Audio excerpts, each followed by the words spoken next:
এই গ্রীষ্মে আমরা বাংলাদেশিরা যখন তীব্র গরমে অতিষ্ঠ, ঠিক এমন সময় আমাদের ভ্রমণের জন্য একটি আদর্শ জায়গা হতে পারে বরফে আচ্ছাদিত ভারতের সিকিম রাজ্য, যা নেপাল, চীন ও ভারতের সীমান্ত ঘেঁষে অবস্থিত।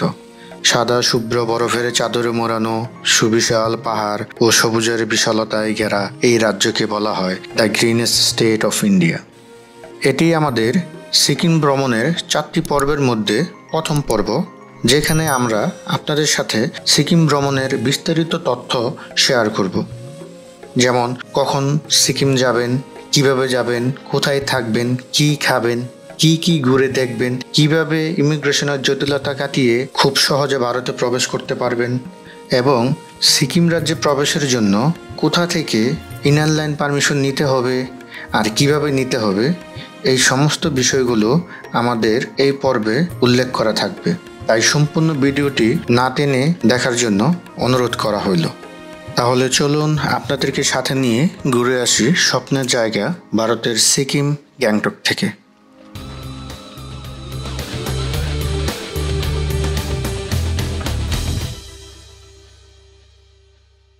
ঘূর্ণিঝড় রেমেলকে সাথে নিয়ে আমাদের সিকিম যাত্রা শুরু হয় ঢাকার মাজার রোড বাস স্ট্যান্ড থেকে। মূলত উত্তরবঙ্গের গাড়িগুলো ঢাকার গাবতলী, মাজার রোড, ফুলবাড়িয়া, কল্যাণপুর ও উত্তরা থেকে প্রতিদিন রাত্র 8টা থেকে 10টার মধ্যে ছেড়ে যায়। ঢাকা থেকে বুড়িমারির দূরত্ব প্রায় 400 কিলোমিটার এবং বাসে যেতে সময় লাগে প্রায় 10 থেকে 11 ঘন্টা এবং ট্রেনে যেতে সময় লাগে প্রায় 15 থেকে 16 ঘন্টা। তবে ঢাকা থেকে প্রতিদিন একটি ট্রেন বুড়িমারির উদ্দেশ্যে সকাল 8:30টায় ছেড়ে যায়, যার ভাড়া পড়ে জনপ্রতি 730 টাকা। কিন্তু ট্রেনটি বুড়িমারি স্টেশনে পৌঁছাতে প্রায় রাত্র 11টা থেকে 12টা বেজে যায়। ফলে আপনাকে একটি রাত বুড়িমারিতে থাকতে হবে। তাই ট্রেনে ভ্রমণের আগে ভালো করে চিন্তা ভাবনা করে নিন। আমরা ঢাকার মাজার রোড হতে রাত্র 9:30টায় বরকতের বিজনেস ক্লাস এসিতে রওনা দিই। এখানে আপনারা 800 থেকে 1000 টাকার মধ্যে নন এসি এবং 1000 টাকা থেকে 1450 টাকার মধ্যে এসি ও বিজনেস ক্লাস এসি বাস পেয়ে যাবেন। তাছাড়া 2000 টাকা থেকে 2200 টাকার মধ্যে পেয়ে যাবেন স্লিপার বাস। তবে প্রায়ই এই রোডে চলাচলকারী গাড়িগুলোর সিট ফাঁকা থাকার কারণে দামাদামি করে টিকিটের মূল্য কমানোর একটা সুযোগ থাকে।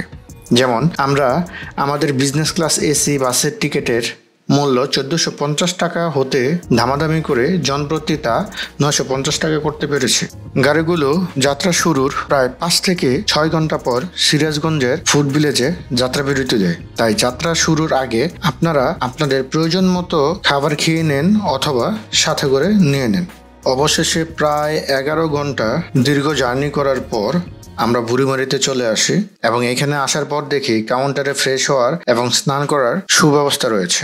যেহেতু আজ গ্যাংটক পৌঁছাতে আমাদের রাত 8টা থেকে 9টা বাজতে পারে, তাই আমরা সবাই এখান থেকে স্নান করে একটু বিশ্রাম নিয়ে সকালের নাস্তা করার জন্য চলে আসি বুড়িমারির বিখ্যাত বুড়ির হোটেলে এবং এখানকার মজার খাবার খেয়ে জনপ্রতি 10 টাকা অটো ভাড়া দিয়ে চলে আসি বুড়িমারির স্থলবন্দর অফিসে। যেহেতু এখানে ভিডিও ধারণ করা সম্পূর্ণ নিষেধ, তাই এখানকার ইমিগ্রেশনের জটিলতার বিষয়টা আপনাদের দেখাতে পারলাম না। তবে বর্ডার ক্রস করে টাকা থেকে রুপিতে কনভার্ট করে আপনাদের সাথে ইমিগ্রেশনের জটিলতার বিষয়টি শেয়ার করব। অনেক স্ট্রাগল করার পর আমরা ইমিগ্রেশন থেকে বের হয়েছি। এ হচ্ছে আমাদের গাড়ি। আমরা ইমিগ্রেশনটা পার হয়ে একেবারে ইমিগ্রেশনের সামনে থেকেই বাইপাস আর যেতে হয়নি, ইমিগ্রেশন পার হয়েই আমরা এই গাড়িটা রিজার্ভ করে, এই গাড়িতে যাওয়া যাবে 4 জন, তবে আমরা 3 জনে গাড়িটি রিজার্ভ করেছি 800 রুপি দিয়ে। তো আপনারা অবশ্যই দামাদামি করে নেবেন, কারণ এখানে অনেক স্ক্যাম চলে। ভাবছিলাম একবারে শিলিগুড়ি গিয়েই আমি ব্লগটা করব, কিন্তু আসলে এর আগে আমাকে ব্লগটা শুরু করতে হলো। এর অন্যতম প্রধান কারণ হলো যে আমরা দালাল ছাড়ার চেষ্টা করেছিলাম ইমিগ্রেশনটা পার হওয়ার জন্য। তবে হ্যাঁ, দালাল ছাড়া ইমিগ্রেশন পার হতে পেরেছি। সেই ক্ষেত্রে আমরা পাসপোর্ট জমা দিয়েছি 9:30টায় ইমিগ্রেশন অফিসে। বাট আমাদের পরে গিয়েও কিন্তু ওইখানে যতগুলো পরিবহন থাকে, যে সমস্ত দালালরা থাকে, তারা আমাদের পরে গিয়ে এক একজন অনেকগুলো করে পাসপোর্ট জমা দিয়েছে। কিন্তু তারা আমাদের পাসপোর্টগুলো রেখে দালালের মাধ্যমে যে পাসপোর্টগুলো ইমিগ্রেশন অফিসে গিয়েছে সেগুলোর কাজ কিন্তু আগে হয়েছে। আর এই জন্য আমাদের প্রায় 2 ঘন্টা সময় নষ্ট হয়েছে। কিন্তু দুঃখের বিষয় হলো নষ্ট হলো, সময় নষ্ট হলেও কিন্তু দালালদেরকে আমরা যেই টাকাটা দিয়ে কাজটা উঠিয়ে নিতাম সেই টাকাটা কিন্তু আমাদেরকে দিতে হয়েছে। তো এই জন্য আমার একটা পরামর্শ থাকবে যে আপনারা যত অভিজ্ঞই হন না কেন ইমিগ্রেশন ক্রসিং এর ক্ষেত্রে, অন্তত যেগুলো অফলাইন আছে সেই সমস্ত পোর্টগুলোতে চেষ্টা করুন দালালদের মাধ্যমে কাজটা করার জন্য, এতে আপনার অনেক সময় সেভ হবে। তবে একটা কথা বলে রাখি, দালালকে আপনি যে টাকাটা দিবেন ওই টাকাটা কিন্তু কোনো না কোনোভাবে আপনাকে ইমিগ্রেশন অফিসে দিতেই হবে। যারা সিকিম ভ্রমণ বা দার্জিলিং ভ্রমণ করবে তাদেরকে কিন্তু অবশ্যই এসএনটিতে আসতে হবে। এই এসএনটি থেকে আপনাদেরকে সিকিম এবং শিলিগুড়ি যাওয়ার জন্য ইনার লাইন পারমিট নিতে হবে। এখান থেকে পারমিট ব্যতীত আমরা কেউ কিন্তু সিকিম বা দার্জিলিং যেতে পারবো না। 11টা বাজে চ্যাংরাবান্ধা পোর্ট থেকে রওনা দিয়ে 12:30 1.5 ঘন্টায় সময়ের মধ্যে চলে আসছে শিলিগুড়ি এসে আমরা এসএনটি বাস স্টেশনে নেমে ওইখান থেকে ইনার লাইন পারমিট নিয়ে নিই। এবং একটা জিনিস মাথায় রাখতে হবে, এসএনটি থেকে দুপুর 2টা পর্যন্ত ইনার লাইন পারমিট দেওয়া হয়, এক্ষেত্রে কোনো টাকা লাগে না। তো এই এসএনটি থেকে বের হয়ে আমরা প্রথমত শিকার হই স্ক্যামের শিকার বলতে আমরা দুপুর 12:30 থেকে শুরু করে এখন বাজে হচ্ছে 2:30, প্রায় 2 ঘন্টা যাবৎ অসংখ্যবার আমরা গাড়ি খুঁজেছি কিন্তু আসলে কোনো গাড়িই পাচ্ছি না। আর গাড়ি পেলেও অতিরিক্ত টাকা দিয়ে যেতে হচ্ছে। যেমন আমরা যে গাড়িগুলো গতকাল 4,500 টাকাতে গিয়েছে, টাকা বলতে সব কিছু এখন থেকে রুপিতে হবে, যেগুলো 4,500 রুপিতে গিয়েছে সেগুলো কিন্তু আজকে আমাদেরকে অনেক দামাদামি করার পরে 6,000 টাকা রুপিতে আমরা যাচ্ছি। আর আমরা ঢাকা থেকে আসছি টোটালে 8জন আমরা এখন গ্যাংটক যাব এবং গ্যাংটক যাওয়ার পথে যে সৌন্দর্যগুলো পড়বে সেই সৌন্দর্যগুলো চেষ্টা করব আপনাদের সামনে তুলে ধরার জন্য। এবং এখানে যতটুকু শুনলাম এখানে যেরকম স্ক্যামের শিকার হচ্ছে গ্যাংটক নাকি ওই রকম স্ক্যামের শিকার হতে পারে, কারণ গ্যাংটক নাকি গাড়ি এবং গ্যাংটক নাকি কোনো রকম কোনো রুম পাওয়া যাচ্ছে। এই হচ্ছে আমাদের ট্যুরমেটটা, আমি রাজীব, এই হচ্ছে আশরাফুল ঢাকা থেকে, এই হচ্ছে আমাদের ইয়ং ওল্ড ম্যান লিডার। আচ্ছা আমাদের most younger senior person Moniruzzaman Pintu ভাই। এই হচ্ছে আমার বন্ধু ইব্রাহিম। এই হচ্ছে সায়েম, ওর আরেকটা নাম আছে সেটা এখন বা না বলি, আচ্ছা না বললে হয় না, বিশ্বপ্রেমিক সায়েম। আর ওই যে ওই সবার মোবাইল হারানো মোসাদ্দেক ভাই, যে যিনি আছেন উনি হচ্ছেন মোসাদ্দেক ভাই। তার আইফোনটা হারিয়ে ফেলেছিলেন এবং সেই আইফোন সে খুঁজে পেয়েছে আলহামদুলিল্লাহ, এবং সেই উদ্দেশ্যে সে এখানে একটা আজকে না হোক এই ট্যুরের মধ্যেই আমাদেরকে একটা তালি দাও। আর মাঝখানে আছে আমাদের এই ট্যুরের অন্যতম গুড প্ল্যানার পৃষ্ঠপোষক আমাদের ইলিয়াস ভাই। একটা ঘটনা বলতে হবে সামনে, এবং ইলিয়াস ভাইয়ের সাথে আছেন আমাদের নাহিদ ভাই। তো নাহিদ ভাই,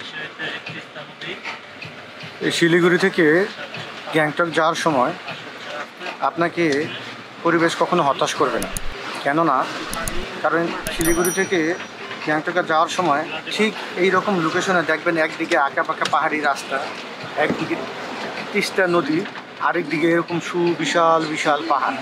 মানে এই জায়গাটায় আসলে নিজের অজান্তেই কিন্তু আপনার কাছে একটা ভালো লাগা কাজ করবে এবং আপনি এই যে এই জার্নিটা খুব ভালোভাবে উপভোগ করবেন। বাংলাদেশের ইমিগ্রেশন পার হয়ে আপনারা যখন ভারতের ইমিগ্রেশনে ঢুকবেন তখন আপনাদের পাসপোর্টে ডলার এনরোলসমেন্ট করা আছে কিনা সেটা চেক করা হবে, অথবা আপনাদের সাথে ডলার আছে কিনা সেটা চেক করা হবে। অনেক ক্ষেত্রে আপনাদের সাথে যদি ডলার না থাকে অথবা পাসপোর্টে যদি ডলার এনরোলসমেন্ট না থাকে তাহলে তারা নানান জটিলতা সৃষ্টি করার চেষ্টা করে। তাই আপনারা চেষ্টা করুন আপনাদের সাথে ডলার রাখার জন্য অথবা পাসপোর্টে ডলার এনরোলসমেন্ট করে রাখার জন্য। সিকিমের প্রকৃত বরফের সৌন্দর্য দেখতে হলে আপনাকে আসতে হবে নভেম্বর থেকে এপ্রিল মাসে, কিন্তু ভারতীয়দের জন্য সিজন শুরু হয় মূলত গ্রীষ্মের ছুটিতে মে থেকে জুন মাসে এবং ডিসেম্বরের মাঝামাঝি দুর্গাপূজা ও কালী পূজাতে। এই সময় ভ্রমণের খরচ তুলনামূলকভাবে অন্যান্য সময়ের চাইতে অনেক বেশি হয়। আর বর্ষাকালে সিকিম ভ্রমণের চিন্তা ভাবনা মাথা থেকে একদম ঝেড়ে ফেলুন।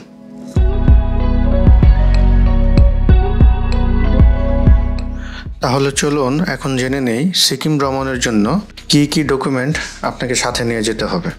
পাসপোর্টের 5 কপি ফটোকপি, ভিসার 5 কপি ফটোকপি, পাসপোর্ট সাইজের ছবি 3 কপি এবং ইমিগ্রেশনের সবচেয়ে গুরুত্বপূর্ণ বিষয় হলো আপনার পেশাগত প্রমাণপত্র। যদি আপনি চাকরিজীবী হয়ে থাকেন তাহলে বাংলাদেশ ইমিগ্রেশনে আপনাকে এনওসি এর মূল কপি জমা দিতে হবে এবং আপনি যদি স্টুডেন্ট হয়ে থাকেন তাহলে আপনাকে স্টুডেন্ট আইডি কার্ডের ফটোকপি এবং আপনি যদি ব্যবসায়ী হয়ে থাকেন তাহলে আপনাকে ট্রেড লাইসেন্সের ফটোকপি জমা দিতে হবে এবং ট্রাভেল ট্যাক্স ও পোর্ট ট্যাক্সের কাগজসমূহ। তবে আপনারা চেষ্টা করুন আপনাদের আশেপাশের নিকটস্থ সোনালী ব্যাংক অথবা অন্যান্য ব্যাংক থেকে আগেই ট্রাভেল ট্যাক্স দিয়ে দেওয়ার জন্য, কেননা বর্ডারে এসে ট্রাভেল ট্যাক্স দেওয়ার জন্য আপনাকে দীর্ঘ সময় লাইনে দাঁড়িয়ে থাকতে হতে পারে। কারণ সিকিমের যাত্রাপথে আপনি যদি রাত 8টার মধ্যে ইনার লাইন পারমিশন নিতে না পারেন তাহলে আপনার সিকিম যাত্রাটি অনেক দুর্গম হতে পারে। সিকিম ভ্রমণ করতে হলে আপনাকে অবশ্যই ট্যুরিস্ট ভিসায় আসতে হবে। মেডিকেল ভিসা অথবা বিজনেস ভিসায় আপনি কোনোভাবেই সিকিম ভ্রমণ করতে পারবেন না। আমরা 2:30 বাজে রওনা দিয়ে 6টা বাজে চলে আসছি রামপুর চেকপোস্টে। এ হচ্ছে রামপুর চেকপোস্ট। এই রামপুর চেকপোস্টটা হচ্ছে খুবই ইম্পর্ট্যান্ট একটা চেকপোস্ট। আমরা যারা সিকিম ঢুকবো তাদেরকে অবশ্যই এইখান থেকে আমাদের যে পাসপোর্ট থাকবে পাসপোর্টে সিল মেরে নিতে হবে যে আমরা সিকিমে এন্ট্রি নিচ্ছি, এবং যখন আমরা সিকিম থেকে আসবো অবশ্যই এইখান থেকে আবার আমাদের পাসপোর্টে এক্সিস্টের একটা সিল নিয়ে নিতে হবে। এইখান থেকে যদি আমি এন্ট্রির সিল না নিই তাহলে কিন্তু আমি সিকিমের ভিতরে যে জায়গাগুলো আছে, যে হোটেলগুলো আছে, ওই সমস্ত জায়গায় কিন্তু আমি স্টে করতে পারবো না, থাকতে পারবো না। আর এইখানে যে স্টপেজটা আপনারা দেখতে পাচ্ছেন, অর্থাৎ এই যে ওয়েলকাম টু সিকিম, এইটার এখানে হাতের ডান সাইডে যে এরিয়াটা আছে এখানে, এই এরিয়াটা হচ্ছে ইনার লাইন পারমিটের জন্য। অর্থাৎ আপনারা যদি শিলিগুড়ি থেকে ইনার লাইন পারমিট না নিয়ে আসেন তাহলে কিন্তু আপনারা এইখান থেকে ইনার লাইন পারমিটটা নেবেন, এবং এইখান থেকে ইনার লাইন পারমিটটা নিয়ে আবার এই ওয়েলকাম টু সিকিমের গেটটা পার হয়ে তার হাতের ডান সাইডেই আপনারা আপনাদের যে ভিসা থাকবে ভিসাতে এন্ট্রি এবং এক্সিস্টে সিল মারার জন্য লাইন পেয়ে যাবেন। সিকিম ঢোকার পরেই এইরকম সুন্দর সুন্দর সুবিশাল পর্বতগুলো আমাদেরকে স্বাগত জানাচ্ছে।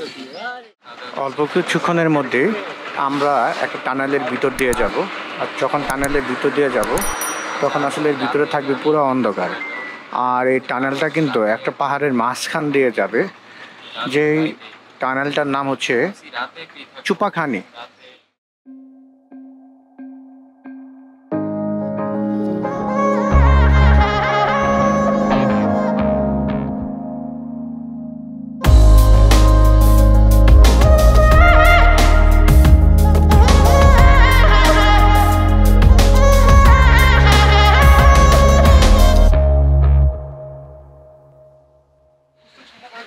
আমরা 2:30 বাজে শিলিগুড়ি থেকে রওনা দিয়েছি এবং প্রায় 5 ঘন্টা জার্নি করার পর 7:30টায় আমরা চলে আসছি দেবরালি বাস স্ট্যান্ড।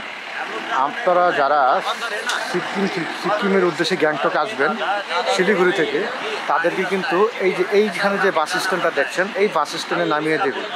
দেন এই ওই যে উপরে যেটা দেখা যাচ্ছে যে লাইটিংগুলো জ্বলতেছে ওইটা হচ্ছে আপনার এমজি মার্গের বা গ্যাংটকের যে শহরটা, ওই উপরে উঠতে হবে। এইখান থেকে তারা উপরে নিয়ে যাবে, এর জন্য গাড়ির প্রতি 300 টাকা করে দিতে হবে। আর একটা গাড়িতে যাওয়া যাবে 4 জন। আর এখানে সবাই তীর্থের কাকের মতন অপেক্ষা করতেছে, কারণ আমরা যতটুকু জানতাম গতকালও এখানে ভাড়া নিয়েছে 200 রুপি, কিন্তু আজকে এখানে ভাড়া নিচ্ছে 300 রুপি। এর জন্য সবাই তীর্থের কাকের মতন অপেক্ষা করতেছে যে কখন 200 টাকা গাড়ি পাওয়া যাবে। অবশেষে আমরা চলে আসছি গ্যাংটক। বাংলাদেশের নারায়ণগঞ্জ থেকে আমরা সন্ধ্যা 5টায় রওনা দিয়েছিলাম এবং ঢাকা থেকে রওনা দিয়েছিলাম সকাল 9টায়, এবং এই মুহূর্তে ঘড়িতে বাজে বাংলাদেশ টাইম 8:30, অর্থাৎ প্রায় নন স্টপ 24 ঘন্টা জার্নির পর আমরা চলে আসছি এমজি মার্গ। এই হচ্ছে বর্তমানে এমজি মার্গের অবস্থা। আজকে সাপ্তাহিক ছুটি, রবিবার, আর তুলনামূলকভাবে আজকে নাকি মোটামুটি এই সিজনে সবচেয়ে বেশি মানুষ হয়েছে। আমরা অনেকক্ষণ যাবত এখানে হোটেল খুঁজতেছি, কিন্তু এখন পর্যন্ত কোনো হোটেল আমরা পাইনি। তো আসলে দেখা যাক কি হয়। অবশেষে দীর্ঘ 2 ঘন্টা খোঁজার পর আমরা আজকে রুম পেয়েছি। এই হচ্ছে আমাদের রুম। মানে রুমটি কিন্তু খুবই বড় সাইজের। হ্যাঁ, এই হচ্ছে আমাদের রুম, মোটামুটি স্টেডিয়ামের মতন। এই রুমে আমরা থাকবো হচ্ছে 6 জন, এবং এই রুমের ভাড়া পড়েছে আমাদের 2500 রুপি। এই রুম থেকে সুন্দর ভিউ দেখানো যায়, যেটা আসলে কল্পনা করার মতন না। দেখুন এখানে এরকম সুন্দর খুব বড় বড় দুটি বিছানা রয়েছে। আর এই হচ্ছে ওয়াশরুম। ওয়াশরুম কিন্তু এখানে আমাদের একটু গিজারও রয়েছে, অর্থাৎ এখানে কিন্তু গরম পানিও হবে। ওয়াশরুমটিও মোটামুটি খারাপ না, খুবই ভালো। স্টেডিয়াম সবাই খুব পিনিকে আছে নাকি? এখানে টিভি কই? টিভি ও টিভিও আছে। তাহলে টিভিটা ছাইরা সবাই এখন ইয়ে করি, এটাকে থিয়েটার বানা দিই। হাডুডু খেলতে হবে, হাডুডু। ওয়াও, অস্থির। সব টাকার হিসাব চলতেছে, আগামী 2 দিনের টাকা। 4120 ভাই আপনার অনুভূতি বলেন। 5 টাকা পাইতেন? হ্যাঁ, এই 5 টাকা সুন্দর। আমার হিসাব ক্লিয়ার। আসলে আমরা খুব মানে এনজয় করতে আসছি, এবং আশা করছি যে আমাদের ট্যুরটা খুব দারুণ উপভোগ হবে। সরাসরি ঘুরে ভালো লাগছে। অল্প কয়েকদিনে, কালকে আমরা অপরিচিত ছিলাম, আজকে পরিচিত হলাম। তো আমরা খুবই খুশি এবং পরিবেশটা অনেক উপভোগ করবো, এবং কালকে অনেক এনজয় করবো ইনশাল্লাহ। সেই লক্ষ্যেই আমরা কালকে বের হবো। দোয়া রাখবেন সবাই। যাক, ফাইনালি আমার স্বপ্নটা পূরণ হলো।